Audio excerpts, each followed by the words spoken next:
Assalamualaikum warahmatullahi wabarakatuh dan salam sejahtera. Tajuk pembentangan saya pada hari ini ialah kerangka pemupukan kemahiran berfikir aras tinggi dalam pengajaran dan pembelajaran matematik tambahan. Latar belakang kajian. Matematik tambahan adalah antara bidang ilmu yang penting dalam pembangunan modal insan abad ke-21. Matematik tambahan berupaya membentuk murid yang mampu menggunakan kepelbagaian strategi penyelesaian masalah, menggunakan kemahiran berfikir aras tinggi, kreatif, dan inovatif. Mengikut Abdullah dan Darussalam dan Tambu, kurangnya ilmu dan kemahiran adalah antara faktor ketidaksediaan guru melaksanakan PDP untuk memupuk kebal. Kajian mendapati bahawa guru masih cenderung menjalankan PDP berpusatkan guru di bilik darjah. Guru didapati cenderung mengajar pelajar menjawab soalan peperiksaan daripada mengajar kemahiran berfikir. Gani juga mendapati bahawa guru matematik memilih untuk memberikan jawapan kepada soalan secara terus tanpa memberikan masa yang mencukupi untuk murid berfikir. Salah satu pendekatan yang membantu dalam pemupukan kehebat pelajar dalam matematik tambahan ialah pembelajaran berasaskan masalah atau PBM. Pendekatan ini menekankan pembelajaran penyelesaian masalah yang autentik sehingga pelajar berupaya menyusut pengetahuannya sendiri, mengembangkan kemahiran dan inquiry serta meningkatkan kepercayaan diri. PBM direka bentuk untuk menyediakan pelajar belajar dalam situasi kehidupan sebenar bagi menyelesaikan masalah dunia sebenar melalui siri aktiviti dan penyiasatan berdasarkan teori, konsep, dan prinsip yang dipelajarinya, membantu pelajar membina pemikiran dan kemahiran berkolaboratif yang diperlukan untuk berjaya. Selain itu, pembelajaran kolaboratif telah menjadi tren pembelajaran abad ke-21. Melalui pembelajaran kooperatif, keperluan untuk berfikir dan bekerjasama dalam menyelesaikan isu-isu akan meningkatkan dan mengalihkan pendekatan dari usaha individu kepada kerja kumpulan. Ahmad mendapati masalah utama dalam pelaksanaan PDP pada peringkat sekolah menengah ialah pembelajaran kolaboratif yang diamalkan kurang berkesan. Di sini saya ada dua objektif pembentangan. Yang pertama adalah menentukan teori dan model berkaitan PBM dan teknik pembelajaran kolaboratif TPK dalam memupuk kebat dalam PDP matematik tambahan. Menentukan kerangka pengintegrasian PBM dan TPK dalam memupuk kebat dalam PDP matematik tambahan.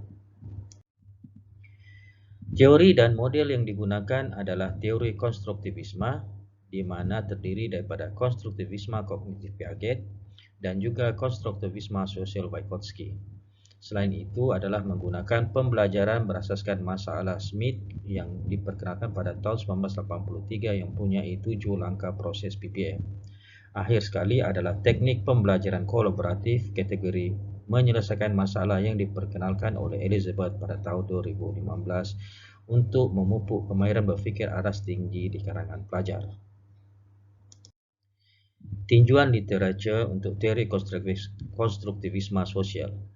Teori konstruktivisme sosial yang dibangunkan oleh Vygotsky pada tahun 1978 menekankan pembelajaran sosial budaya dan interaksi antara aspek dalaman dan luaran pada lingkungan sosial. Menurut beliau, fungsi kognitif adalah hasil daripada interaksi sosial antara individu berbeza budaya.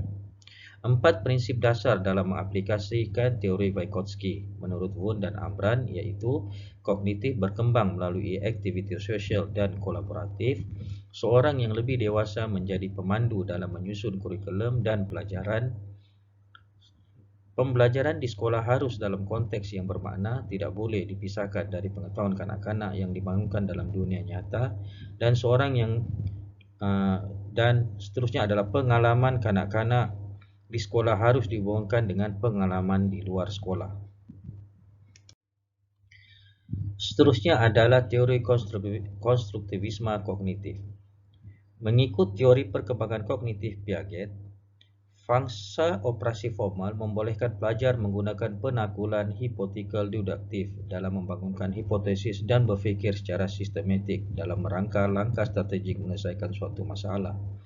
Proses pemikiran seperti ini menuntut corak pemikiran aras tinggi, seperti memahami setiap pemboleh ubah dan hubungan antara pemboleh ubah Model kitaran pembelajaran deductive hypothesis mampu membangunkan kebolehan berfikir kritikal pelajar yang seterusnya mempunyai kesan kepada peningkatan pemahaman konsep. Seterusnya adalah model pembelajaran berasaskan masalah. Model PBM Smith memberi tumpuan kepada pengaktifan pengetahuan sedia ada, penghuraian pengetahuan terdahulu dan penstrukturan semula pengetahuan. Kaedah PBM juga membantu guru dalam mengaitkan pengetahuan lepas atau sedia ada pelajar, mengakses pencapaian pembelajaran pelajar secara individu dan kumpulan, menggalakkan pelajar untuk berbincang dan merangsang pelajar dengan mengemukakan soalan aras tinggi. Raja 1 menunjukkan pelaksanaan PBM berdasarkan model Smith. Okey, kita ada 7 langkah mengikut model Smith, ada 7 langkah dalam proses pelaksanaan PBM. Langkah pertama ialah menjelaskan istilah atau konsep yang tidak difahami. Langkah kedua adalah menentukan masalah. Langkah ketiga adalah menganalisis masalah. Langkah keempat adalah melukis interventory sistematik bagi penjelasan yang disimpulkan daripada langkah 3. Langkah kelima adalah membentuk objektif pembelajaran. Langkah 6 adalah kumpul maklumat tambahan di luar kumpulan. Dan akhir sekali, langkah 7 adalah mensintesis maklumat yang baru diperolehi. Menurut Miri, David dan Uri, pembelajaran dalam kelas hendaklah menyediakan masalah sebenar, menyediakan aktiviti perbincangan dan penglibatan pelajar, mewujudkan penyiasatan dan penyelesaian masalah yang mencabar, dan menggalakkan pelajar berkongsi idea dalam membangunkan kebat. Kajian lepas mendapati pembelajaran menggunakan model PBM menggalakkan pelajar berfikir secara kreatif, rasional, meningkatkan keberkesanan komunikasi antara pelajar di dalam kelas serta meningkatkan pencapaian pembelajaran, keupayaan membuat pewakilan matematik dan lebih bermotivasi dalam pembelajaran. Tambahan pula, hasil kajian oleh Ajay, Imoko dan Ockwell juga menunjukkan bahawa PBM menggalakkan pelajar dalam menyusun pemikiran dalam penyelesaian masalah dan pemerolehan kemahiran praktikal dalam matematik. Seterusnya adalah teknik pembelajaran kolaboratif. Pembelajaran kolaboratif adalah pendekatan yang dirancang untuk menjadikan pembelajaran suatu proses yang menyeronokkan dan aktif. Ia juga disebut pembelajaran kooperatif atau pembelajaran kumpulan kecil.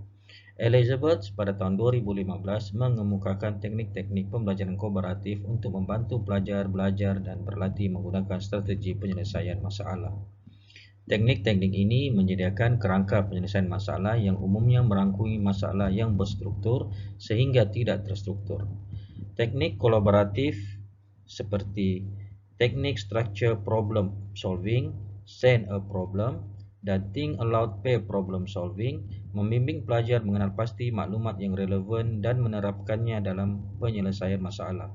Selain itu, teknik group investigation menggalakkan pelajar untuk memilih kaedah sendiri dan bekerjasama dengan rakan untuk menyelesaikan tugasan yang diberikan melalui penyelidikan. Berikut merupakan jadual teknik pembelajaran kolaboratif kategori penyelesaian masalah yang diperkenalkan oleh Elizabeth pada tahun 2015. Teknik Think Aloud Pair Problem Solver, kaedahnya adalah menyelesaikan masalah secara lisan untuk mengemukakan alasan kepada rakan yang mendengar. Kegunaannya adalah untuk menekankan proses penyelesaian masalah, bukan hasilnya, dan membantu pelajar mengenal pasti kesalahan. Teknik Send a Problem pula adalah menyelesaikan masalah secara berkumpulan, kemudian kemukakan masalah dan penyelesaiannya kepada kumpulan bersebelahan yang kemudian melakukan perkara yang sama. Kumpulan terakhir akan menilai semua jalan penyelesaiannya. Kegunaannya adalah untuk membantu pelajar mempraktikkan kemahiran berfikir secara kolektif yang diperlukan untuk menyelesaikan masalah dengan berkesan dan membandingkan serta membezakan pelbagai jenis penyelesaian yang diberikan. Seterusnya adalah structure problem solving, di mana pelajar menggunakan format berstruktur untuk menyelesaikan masalah. Kegunaannya adalah untuk proses penyelesaian masalah dibaikkan kepada langkah-langkah yang dapat dikendalikan supaya pelajar tidak merasa terbeban dan mereka belajar mengenal pasti, menganalisis dan menyelesaikan masalah dengan cara yang teratur. Akhir sekali adalah teknik group investigation, iaitu merancang, menjalankan dan melaporkan tugasan yang detail, di mana mengajar pelajar prosedur tugasan dan membantu mereka memperoleh pengetahuan mendalam mengenai bidang tertentu. Seterusnya adalah pengintegrasian PBM-TPK dalam PDP Matematik Tambahan. Menurut Permana pada tahun 2020, pengintegrasian PBM-TPK merupakan strategi pengajaran dan pembelajaran yang memberi kesan positif terhadap KEBAT. Tambun dan Naibahu mengatakan bahawa penglibatan dan tanggungjawab ahli kumpulan dalam perbincangan dapat membantu meningkatkan KEBAT sekaligus memperbaiki cara pembelajaran dan meningkatkan motivasi intrinsik pelajar. Kemahiran pembelajaran kooperatif banyak menyumbang PBM terhadap pembentukan dinamik kumpulan. Kajian mengenai pengaplikasian PK dalam PBM menggalakkan pelajar bekerjasama terutama sekali dalam proses penyelesaian masalah, membina interaksi sosial pelajar dengan rakan sebaya, meningkatkan saling kebergantungan yang positif serta aktif melalui aktiviti kumpulan. Menurut Elizabeth, pelajar akan lebih memahami suatu masalah apabila berkongsi ide dan pengalaman berbanding dengan belajar secara bersendirian. Hal ini menerangkan apa yang perlu dipelajari dan bagaimana untuk belajar yang menjadi asas bagi kemahiran pembelajaran kooperatif dengan melaksanakan teknik pembelajaran kolaboratif. Akhir sekali ialah kerangka konseptual pendekatan PBM-TPK. Satu kerangka konseptual pendekatan PBM-TPK adalah perlu bagi memastikan proses PDP matematik tambahan yang mengutamakan KEBAT. Berdasarkan kepada teori perkembangan kognitif Piaget, pendekatan pembelajaran PBM-TPK membolehkan murid menerima dan mengasimilasikan kedua-dua kemahiran dan isi kandungan pada masa yang sama secara lebih berkesan. Raja yang dipaparkan menunjukkan kerangka konseptual PBM-TPK yang dicadangkan dengan mengadaptasikan tiga fangsa kerangka Bayer yang diperkenalkan pada tahun 1997 yang terdiri daripada pengenalan, amalan, dan generalisasi. Pengenalan terdiri daripada satu atau lebih langkah-langkah dan peraturan untuk melaksanakan kemahiran kognitif yang telah ditentukan secara eksplisit. Amalan mengandungi panduan untuk pelajar menggunakan kemahiran kognitif dengan bimbingan dan sokongan guru. Fasa ketiga ialah generalisasi, adalah pembinaan kemahiran kognitif ke dalam situasi atau konteks yang pelbagai. Urutan ini memberi pengalaman pembelajaran sebenar bagi menguasai elemen pemikiran yang baik.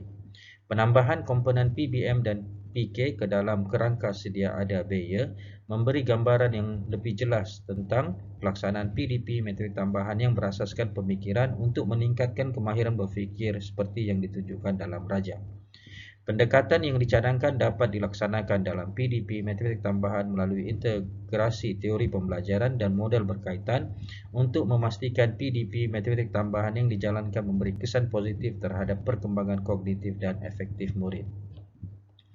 Kesimpulannya, pendekatan pengajaran dan pembelajaran untuk meningkatkan kognitif dan efektif murid perlu mengambil kira teori, model, kaedah dan teknik pengajaran untuk mewujudkan pembelajaran aktif pelajar di dalam bilik darjah. Model PBM-TPK dapat membentuk satu kerangka konseptual yang komprehensif bagi pengajaran dalam mana-mana konteks kurikulum abad ke-21. Melalui pendekatan PBM-TPK yang didasari oleh teori konstruktivisme, model PBM Smith, dan teknik pembelajaran kolaboratif Elizabeth yang dicadangkan ini dijangka dapat meningkatkan KEBAT terhadap pembelajaran murid khususnya dalam PDP matematik tambahan di sekolah menengah. Sekian, terima kasih.